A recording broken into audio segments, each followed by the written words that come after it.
बेटा बेटा जा तंबाकू लेके आ, खैनी लेकर आ, गुटखा लेकर आ। अब आप लोगों के यहाँ है कि नहीं है, कहीं कहीं पर घर के अंदर ही बीड़ी बनाया जा रहा है और औरतें भी बीड़ी बनाती है घर के अंदर। अब आप लोगों के यहाँ है कि नहीं पता नहीं, लेकिन इसी इलाके में मैंने देखा है कहीं पर। है? अरे भाई तो मैं क्या बात कर रहा था। अच्छा अब रुकिए यहाँ, अगर हमारे घर में बीड़ी बनेगा, सिगरेट बनेगा, तंबाकू बनेगा, खैनी बनेगा तो पिएंगे भी। तो मेरे भाइयों, बीड़ी, सिगरेट, तंबाकू, खैनी जो भी खाता है, जो भी पीता है,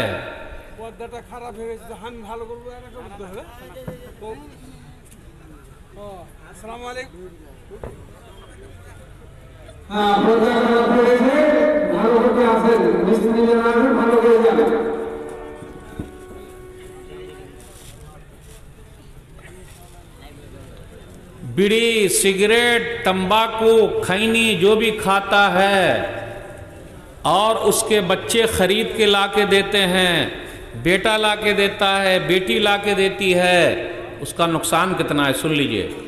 अब्बा ने क्या किया, बीड़ी सिगरेट पी के फेंक दिया।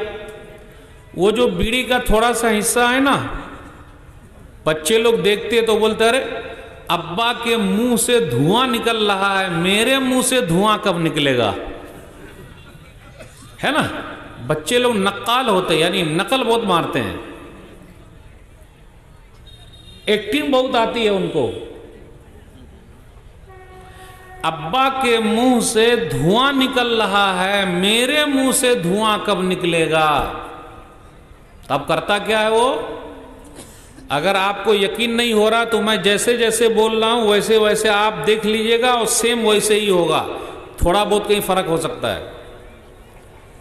और अगर आप कहिए तो मैं बच्चे लोगों से पूछ लूं, बेटा तू बीड़ी सिगरेट खरीद के लाके देता है दुकान से? बाबू आपका नाम क्या है? बेटा आपका नाम? अच्छा ठीक है, मन नाम मत बोलिएगा, सिर्फ हथवा उठाए रहिए। आपका नाम? बहुत खूब। देखिए कितनी बड़ी कुर्बानी देकर ये लोग यहाँ बैठे हुए हैं, यानी दीनी मजलिस में आए हुए हैं। इनको तो गेम खेलने का वक्त है, बहुत प्यारे हैं और इनसे मैं जो जो पूछूंगा वो सच सच बता देंगे। अभी मैं धीरे धीरे पूछने वाला हूं, यही तो हमारे रिपोर्टर हैं। आप लोगों के रिपोर्टर कौन है? ये बच्चे हैं, पूरी रिपोर्ट ये दे देंगे। मेरे भाइयों, अगर हम और आप चाहते हैं कि हमारी औलाद बीड़ी सिगरेट तंबाकू खैनी छोड़ दे तो हमें पहले छोड़ना पड़ेगा। और बीड़ी सिगरेट तंबाकू खैनी खाने से सेहत अच्छी होती है या सेहत खराब होती है? खराब होती है ना भाई। बीड़ी सिगरेट के ऊपर तो लिखा रहता, उसके ऊपर ही लिखा रहता, और गुटखा के ऊपर ही लिखा रहता, एकदम ये बना रहता, क्या नाम है, ऐसा लग रहा कैंसर हो गया है, बना रहता कि नहीं बना रहता। उसके बावजूद भी फाड़ फाड़ के लोग खाते हैं। मैं एक जगह भी सफर कर रहा था तो बात ऐसे चली कि अरे गुटखा खाना कैसा है, तो नुकसान है, बिल्कुल नहीं खाना चाहिए, दिस और डैट। तो एक के अंदर देखा 2 4 5 रखे हुआ है, तो बोला भाई जब गलत बात है तो आप पहले शुरू कीजिए अपने से। तो बड़ी मुश्किल से एक गुटखा दिया उसको फाड़ के फेंकने के लिए, यानी उसके ऊपर लिखा हुआ कैंसर हो जाएगा, उसके बावजूद भी लोग खा रहे हैं। दूध पी लीजिए भाई, ठंडा पी लीजिए, दूध पी लीजिए, फायदा है कि नहीं उसका। तो हमारे बच्चे बिगड़ेंगे और आगे चल के ये पिएंगे। तो जब पिएंगे तो मत कहिएगा कि मौलवी साहब मेरा बेटा पीने वाला हो गया। कितने लोग चैन स्मोकर होते हैं? चैन स्मोकर जानते हैं? चैन स्मोकर मतलब एक बीड़ी खत्म हुई दूसरी लग गई, दूसरी खत्म हुई तीसरी लग गई, तीसरी खत्म हुई चौथी लग गई, चौथी खत्म हुई पांचवी लग गई, उसको बोलते हैं चैन स्मोकर। पी रहे हैं, सिर्फ पी रहे हैं बस, और कुछ नहीं। आगे चल के क्या होगा यही बच्चे पिएंगे। और कितने लोग जो बीड़ी पी के फेंक देते हैं, आप आज से जाकर ही देख लीजिएगा कितने बच्चे वो फेंकी हुई बीड़ी को लेकर मुंह में लगाते हैं। देख लीजिए आप, आपको पता चल जाएगा कि ये बच्चे अभी से कितना सीख रहे हैं। इसलिए मेरे भाइयों, हमारे बच्चे जो बिगड़ रहे हैं उसको बिगाड़ने के जिम्मेदार हम और आप हैं। हमारे बच्चे झूठ बोलते हैं, झूठ कौन बुलवाता है? झूठ बोलते हैं, झूठ बोलते हैं, झूठ बोलते हैं। कौन झूठ बोलवाता है? अब बता दूं, कोई आदमी नहीं चाहता कि उनके बच्चे झूठे हो जाएं। अब मैं मिसाल दे रहा हूं, अगर कोई आदमी हमसे मिलने के लिए आया और उसके पैसे का तगादा है, वापस करना है, तो घर पे आया, दरवाज़ा खटखटाया, फलाने भैया घर पर हैं, तो हम और आप घर के अंदर सो रहे होते हैं और बोल देते, जा बेटा बोल दे अब्बू घर पे नहीं है, जा बेटी बोल दो अब्बू घर पे नहीं है। आपने सोचा कि ये झूठ आपने बच्चों को सिखाया है? जा बेटा बोल दे अब्बू घर पे नहीं है। बच्चे मन के सच्चे, बच्चे यहां तक जाके बोल देते कि अब्बू कह रहे हैं कि अब्बू घर पे नहीं है। आ रही उर्दू आ रही समझ में? अब्बू कह रहे हैं कि अब्बू घर पे नहीं है। अब कैसा हुआ? झूठ हो गया ना।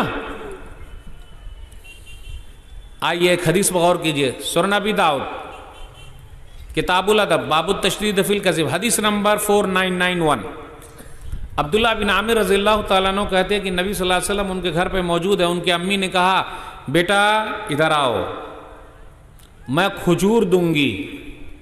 तो नबी सल्लल्लाहु अलैहि वसल्लम ने फरमाया, बुलाया तो है, अगर खजूर नहीं दिया होता तो नबी सल्लल्लाहु अलैहि वसल्लम ने फरमाया, कुतिबत अलैकी किज़बा, ये तुम्हारे ऊपर झूठ लिखा जाता। अब यहां रुकिए, घर में हमारे बच्चे रो रहे हैं, माँ कितना झूठ बोलती है, बेटा ये दे दूंगी, वो दे दूंगी, ये कर दूंगी। झूठ नहीं बोलने का बचपन से, क्योंकि ये बच्चे लोग बचपन से ही हर चीज सीख रहे हैं। अगर हम और आप चाहते कि हमारे घर में सच्चे रहें तो हमको सच्चे बनना पड़ेगा। हम चाहते कि हमारे बच्चे नमाजी बन जाएं। नमाजी कैसे बनेंगे भाई? पहले हमको बनना पड़ेगा। जब हम नमाजी रहेंगे तब ना फायदा। अब मैं एक हदीस सुना रहा हूं, उसका तर्जुमा करूंगा। कौन सा तर्जुमा सही है आप लोग बताइएगा, देखते हैं कौन पहले बताते हैं।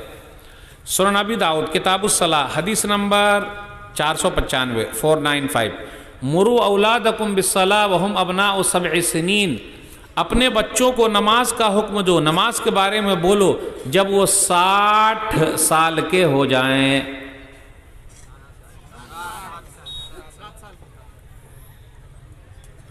एक तर्जुमा मैं अभी और कर रहा हूं, देखते कौन गौर से सुनते हैं। अपने बच्चों को नमाज के लिए कहो जब वो 7 साल के हो जाएं।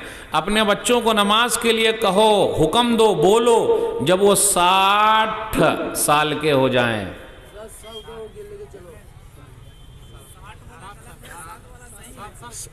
7 वाला गलत है कि 60 वाला गलत है? यस। अब चलिए मस्जिद में 7 साल वाले नजर आते हैं या 60 साल वाले नजर आते हैं? 7 साल वाले कब जाएंगे मस्जिद में?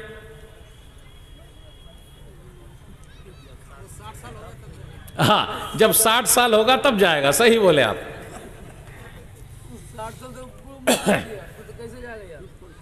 अपने बच्चों को नमाज का हुक्म दो जब वो 7 साल के हो जाएं। पता चला जब 7 साल के हो गए तो उनको हाथ पकड़ के मस्जिद में ले जाना पड़ेगा। लेकिन मस्जिद के कितने मुतवल्ली साहब उनको आने देते हैं? ये कौन है? क्या चिल्ला रहा है? कौन है इसका बाप? कहाँ लाया? मस्ती कर रहा है? नहीं मेरे भाइयों, छोटे बच्चे हैं, मस्जिद में भी मस्ती करेंगे, करने दीजिए। आगे चल के यही नमाजी हैं, क्योंकि वो अपना मोबाइल फोन छोड़ कर आए हैं। नोबिता, बच्चे लोगों का गेम होता है ना, गेम कौन कौन सा गेम है पता है? डोरीमोन, मोटू पतलू, जानते बेटा? बेटा जान रहा है बबुआ, जान रहे? देखिए मुस्कुरा रहा है ये।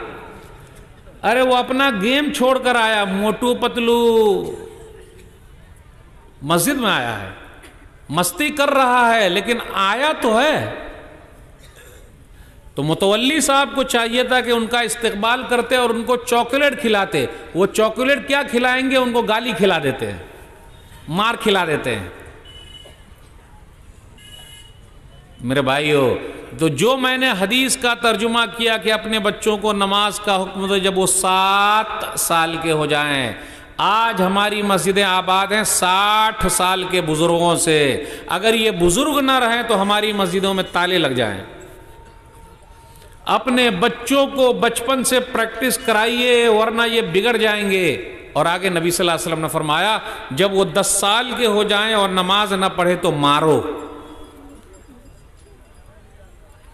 10 साल के हो जाएं बच्चे और नमाज ना पढ़े तो मारो। कितने लोग मारते हैं नमाज के लिए? मैं नहीं जानता, मैं नहीं जानता। और शायद कुरान और हदीस में मारने का जो हुक्म है बच्चों के लिए वो नमाज ही के बारे में है, किसी और चीज के बारे में मुझे कोई हदीस नहीं याद है। यानी नमाज ना पढ़े तो मारो। आज हमारा बच्चा मस्ती करे, किसी को मार दे तो हम मारते हैं, हमारी बात ना माने तो मारते हैं, खाने पीने में झगड़ा करे तो मारते हैं, लेकिन नमाज ना पढ़े तो कोई मारते क्या?